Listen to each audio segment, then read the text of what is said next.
Tá.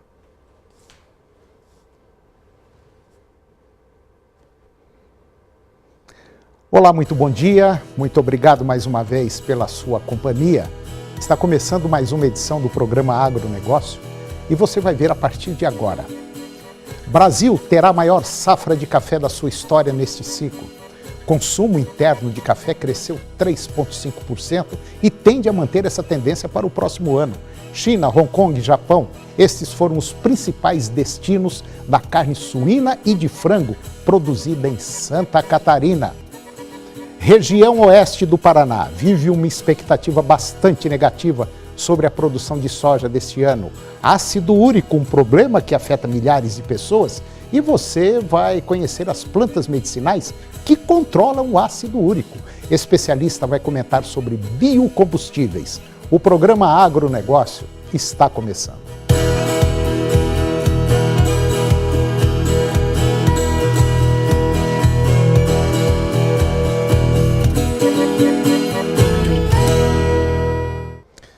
O Brasil terá a maior safra de café de sua história agora neste ciclo, 2018-2019, com uma produção de aproximadamente 60 milhões de sacas. E essa safra recorde, ela já está sendo, vamos dizer assim, comentada no mercado há certo tempo e ela reflete imediatamente no mercado de bolsa. E neste ponto é ruim, mas não se trata de uma notícia nova especificamente.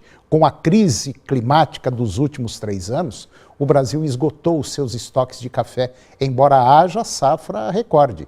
O consumo interno é crescente, bem como as exportações caminham bem. Em novembro, foram em torno aí de 3,7 milhões de sacas exportadas. O Conselho Nacional do Café estima que, até este momento do ano, foram 35 milhões de sacas. O consumo interno cresceu 3,5% e tende a manter essa tendência para o próximo ano. Assim, o número recorde que está sendo pressionando as cotações deve ir embora quase que instantaneamente. Para que o Brasil mantenha seu market share, deve-se torcer para que 2020 o Brasil tenha uma produção ainda maior. E diante desse cenário, o cafeicultor ele fica sim com uma certa dificuldade de planejar os seus investimentos, já que existe uma guerra de informação muito grande.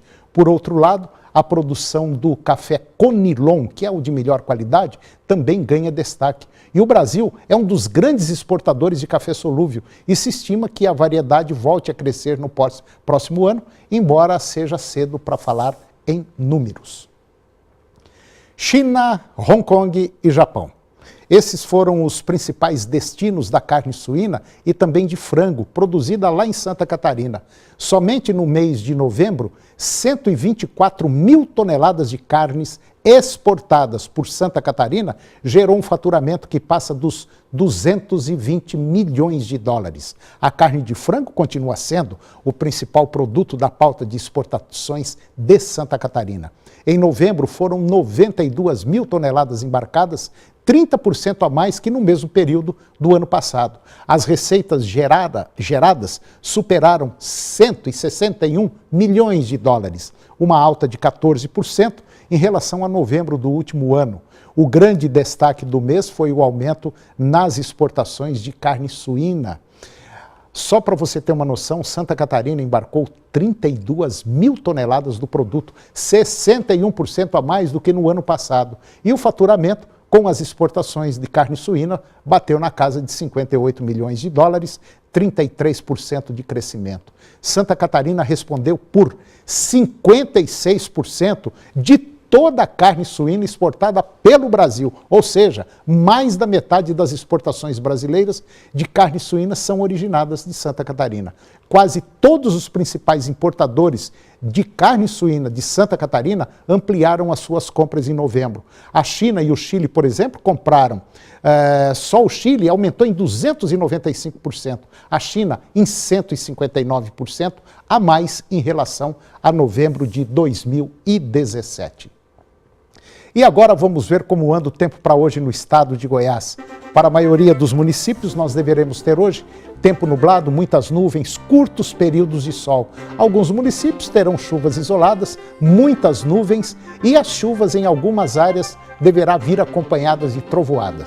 Nós vamos conferir agora a temperatura para os principais municípios produtores do estado de Goiás. Porangatu, 31 a máxima e 22 a mínima. Campos Belos, 32 a máxima e 21 a mínima.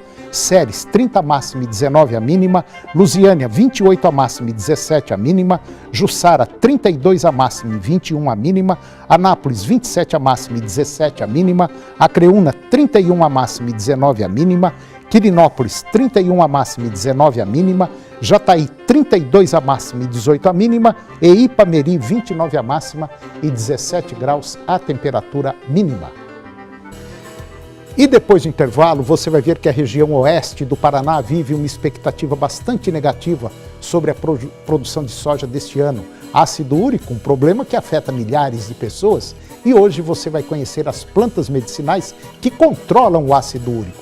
E uma especialista vai comentar sobre biocombustíveis. Eu volto já já.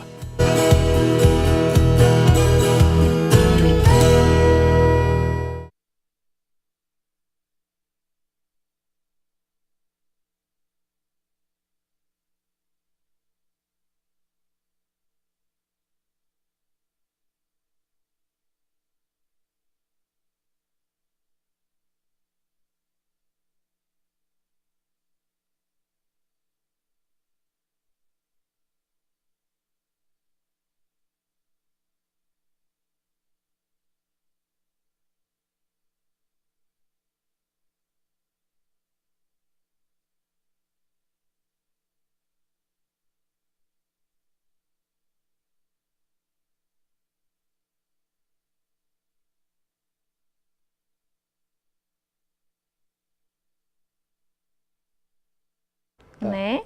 Sobre os biocombustíveis. Sim, senhora. E aí falaria assim, os tipos assim. Sim, senhora. Né? Sim, senhora.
A região oeste do estado do Paraná vive uma expectativa bastante negativa sobre a produção de soja deste ano.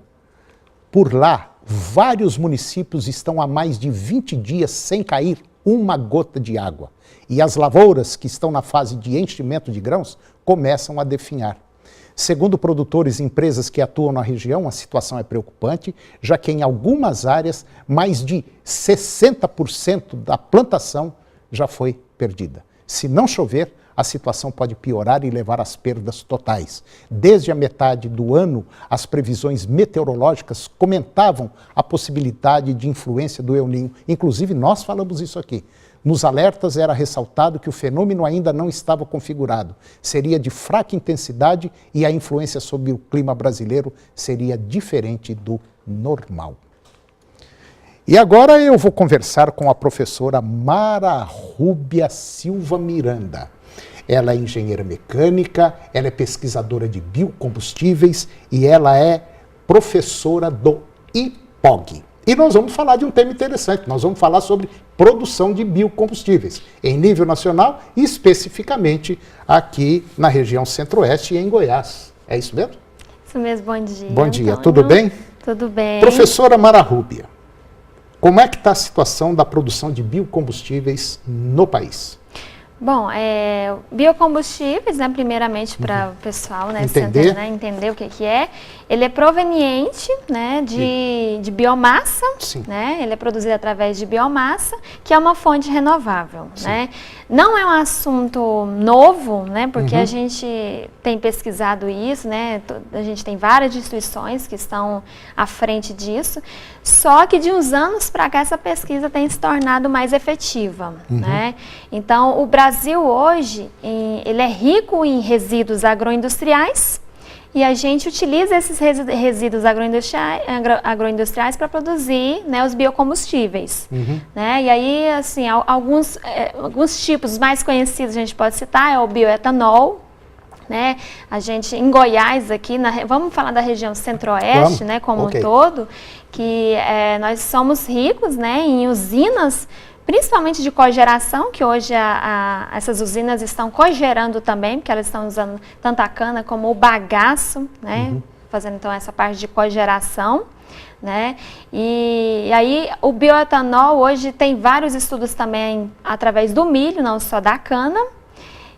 Nós temos o biodiesel, que ele é feito através de óleo, né, de grãos e sementes, e aí utilizamos muito a palma e o girassol, né, a mamona, a soja, né, mas principalmente a palma. É verdade. Isso. E o biogás, né, que o biogás ele é feito através de matéria orgânica, né, e é uma decomposição daquele material orgânico e a ausência de oxigênio. Então, a gente hoje, até mesmo na internet, hoje se tem vários agricultores que estão investindo, estão utilizando o biogás. Em Goiás já tem vários que utilizam o biogás, utilizando, por exemplo, os dejetos tanto de suínos quanto de bovinos. Isso. Nós já temos aqui várias empresas que que utilizam isso aí. A verdade é o seguinte, é um setor que está em franco crescimento.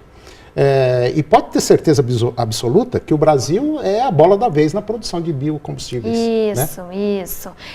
O Brasil hoje a gente está muito à frente de muitos países, né? Inclusive de países assim, bem desenvolvidos. Nós estamos muito à frente, nós estamos conseguindo minimizar, não vou falar totalmente, mas minimizar os efeitos de CO2, né? Que é o principal objetivo.